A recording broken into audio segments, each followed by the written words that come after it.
আসসালামু আলাইকুম। বাংলা সংবাদে আপনাদের সবাইকে স্বাগত জানাচ্ছি। আমি ফিরোজ তোহা। শুরুতেই বিআর বেকাবলস সংবাদ শিরোনাম।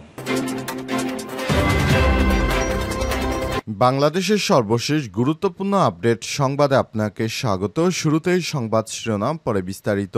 প্রথমেই জানাবো, গোপালগঞ্জে 6 যানবাহনের সংঘর্ষ, পুলিশ সদস্য সহ নিহত 2। গোপালগঞ্জ সদর উপজেলার গোপীনাথপুরে 6 যানবাহনের সংঘর্ষে এক পুলিশ সদস্য সহ 2 জন নিহত হয়েছে। এই ঘটনায় অন্তত 20 জন আহত হয়েছে। আজ গভীর রাতে ঢাকা থেকে খুলনা মহাসড়কের গোপীনাথপুর এলাকায় এই দুর্ঘটনা ঘটে। নিহতরা হলেন ভাটিয়াপাড়া হাই পুলিশের এটিএসআই সহকারী ট্রাফিক সাব ইন্সপেক্টর রফিকুজ্জামান এবং খুলনার সোনাডাঙ্গা থানার দেবেন বাবু রোডের বাসিন্দা আব্দুল হামিদ ব্যাপারীর ছেলে এবং আরমান পরিবহনের হেলপার সেলিম হোসেন ব্যাপারী। গোপালগঞ্জ সদর থানার officer in charge OC Mir Mohammad Sajedur Rahman বিষয়টি নিশ্চিত করেছেন।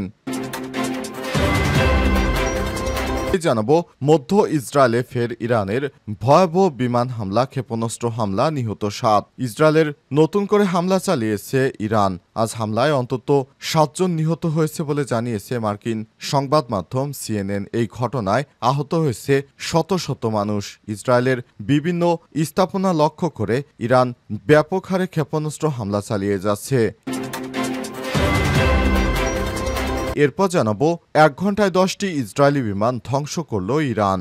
আলহামদুলিল্লাহ, মাত্র 1 ঘন্টার ব্যবধানে ইসরায়েলের 10টি যুদ্ধবিমান ভূপাতিত করার দাবি করেছে ইরান। দেশটির সামরিক বাহিনীর সূত্র থেকেই খবর দিয়েছে সূত্র মেহের নিউজ এজেন্সির।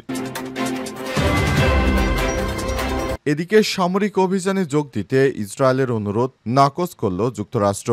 ইরানের বিরুদ্ধে সামরিক অভিযানে যোগ দিতে যুক্তরাষ্ট্রের কাছে আবেদন জানিয়েছিল ইসরায়েল, কিন্তু জায়নবাদীদের সেই অনুরোধ প্রত্যাখ্যান করেছে তাদের ঘনিষ্ঠ মিত্র যুক্তরাষ্ট্র।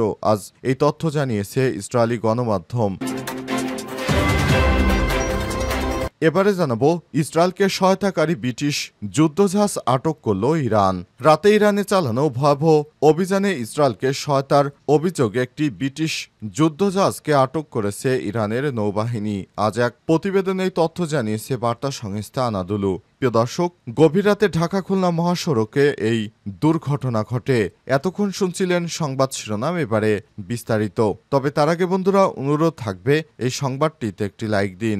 এই চ্যানেলে আপনি নতুন হয়ে থাকলে আমাদের সংবাদটি দেখতে দেখতে চ্যানেলটি সাবস্ক্রাইব করে রাখুন। কমেন্ট করে বন্ধুরা আপনার মূল্যবান মতামত জানিয়ে দিন আপনি বিশ্বের কোন দেশ থেকে বা বাংলাদেশের কোন স্থান থেকে আমাদের সংবাদটি দেখছেন এবং শুনছেন। এবারে বিস্তারিত। গোপালগঞ্জে 6 যানবাহনের সংঘর্ষ, পুলিশ সদস্য সহ নিহত 2।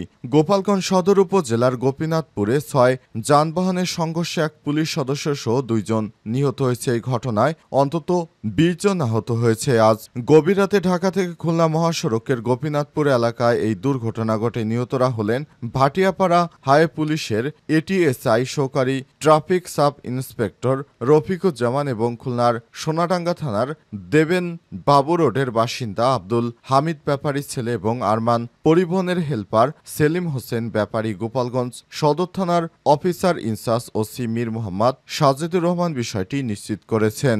এ সময় তিনি জানান, গভীর রাতে ঢাকা থেকে খুলনাগামী আরমান পরিবহনের একটি বাস গোপীনাথপুর এলাকায় পৌঁছলে পেছন থেকে একটি ট্রাককে ধাক্কা দেয়। বাসটি ক্ষতিগ্রস্ত হয় এবং যাত্রীদের উদ্ধারকালে দ্রুতগতিতে আসা আরও 3টি বাস এবং একটি প্রাইভেট কারের সংঘর্ষ হয়। রাত 2:30 থেকে 3:30 পর্যন্ত চলা এই সিরিজ দুর্ঘটনায় ঘটনাস্থলে এটিএসআই রফিকুল ইসলাম ও হেলপার সেলিম হোসেন ব্যাপারী প্রাণ হারান। দুর্ঘটনার খবর পেয়ে তাৎক্ষণিকভাবে পুলিশ ও সেনাবাহিনী, ফায়ার সার্ভিস ঘটনাস্থলে পৌঁছে উদ্ধার কার্যক্রম পরিচালনা করে আহতদের গোপালগঞ্জ 250 শয্যা বিশিষ্ট জেনারেল হাসপাতালে ভর্তি করা হয়েছে।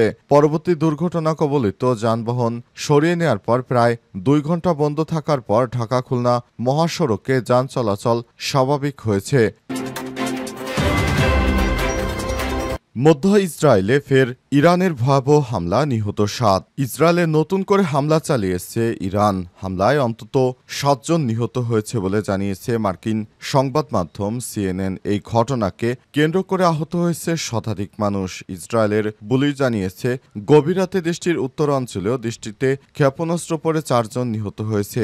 জাতীয় জরুরি পরিষেবা ম্যাগেন ডেভিড অ্যাডম এর আগে ৩ জনের মৃত্যুর সংখ্যা জানিয়েছিল। পুলিশ জানিয়েছে সরাসরি আঘাতে অস্ত্র পড়ে ৪০ বছর বয়সী ২ নারী, ২০ বছর বয়সী ১ নারী এবং ১৩ বছর বয়সী ১ কিশোরী নিহত হয়েছে। তারা আরও জানিয়েছে যে অনেক বাসিন্দা আহত হয়েছে। জরুরি পরিষেবা ধ্বংসস্তূপের নিচে আটকে পড়াদের খুঁজতে ঘটনাস্থলে রয়েছে। এমডিএ এবং ইসরায়েলি পুলিশের মতে ক্ষেপণাস্ত্র হামলায় পরবর্তী ঢেউয়ের ইসরায়েলের বাত ইয়ম শহরে ৩ জন নিহত হয়েছে। এমডিএ জানিয়েছে একটি ভবনে আঘাত হানার সময় প্রায় ৬০ বছর বয়সী এক মহিলা নারী নিহত হয়েছে এবং এর আশপাশের অনেক ভবন ক্ষতিগ্রস্ত হয়েছে। এই হামলার পরই মধ্য ইসরায়েলের বিভিন্ন অঞ্চলে ১০০ জনের বেশি লোক আহতর খবর পাওয়া গেছে। অবস্থায় ইসরায়েলের অনেক মানুষ হতাহত হয়েছে বলে জানা গেছে। ১ ঘন্টায় ১০টি ইসরায়েলি বিমান ধ্বংস করল ইরান।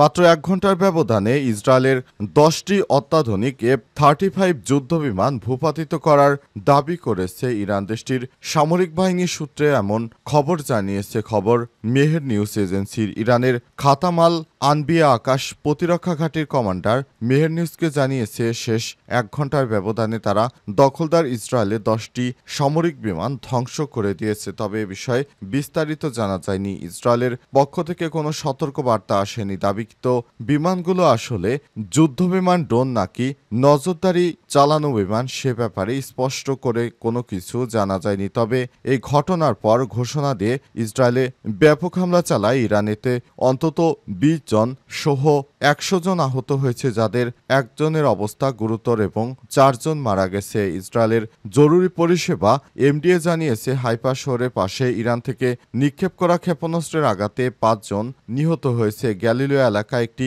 দোতলা ভবনে ১৪ জন মারা গেছে। তবে ম্যাডিসিস দাবি করেছে ইসরায়েলের উত্তর অঞ্চলে ইরানের ছোড়া মিসাইলে ১ জন মারা গেছে। একই দাবি করেছে ব্রিটিশ গণমাধ্যম বিবিসি।